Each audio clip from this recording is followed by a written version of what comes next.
Hello everyone, ఈరోజు అయితే 9 to 24 months baby girl or baby 9 months నుంచి 24 మంత్స్ 24 అనే కాదు ఎవరైనా యూజ్ చేసుకోవచ్చు. ఆ పౌడర్ ఎలా తయారు చేయాలి, దాన్ని ఎలా యూజ్ చేసుకోవాలనేది చూద్దాము.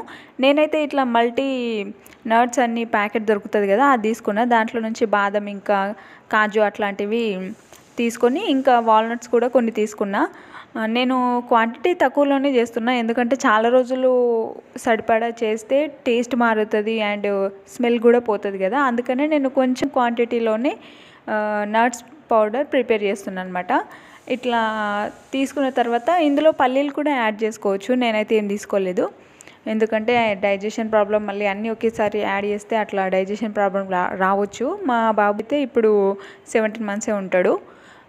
అందుకని ఇది తీసుకొని మంచిగా వీటన్నిటి వేయించుకోవాలన్నమాట.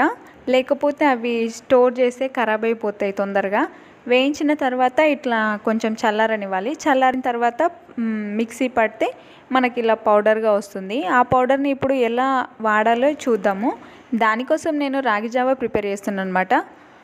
రాగి జావా వచ్చేసి మనకు హాట్ వాటర్ పొయ్యి మీద పెట్టేసి కొన్ని చల్లనీళ్ళు తీసుకొని దాంట్లో 2 టేబుల్ స్పూన్ ఆఫ్ రాగి పిండి వేసుకొని మంచిగా మిక్స్ చేసి ఉండలు లేకుండా ఈ హాట్ వాటర్లో పోసేసుకోవాలి.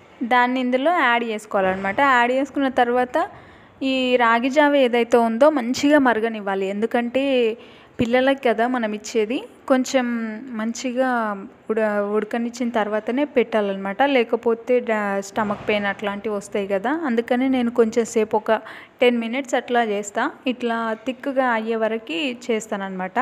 తినిపించడానికి కూడా మనకు మంచిగా వీలుంటుంది కదా. ఈ రెసిపీ ఎవరైనా తినొచ్చు, తాగొచ్చు, పెద్దవాళ్ళైనా చిన్నవాళ్ళైనా. నా ఈ చిన్న నట్స్ పౌడర్ రెసిపీ మీకు ఎలా అనిపించిందో కామెంట్ చేయండి. నచ్చితే లైక్ చేయండి.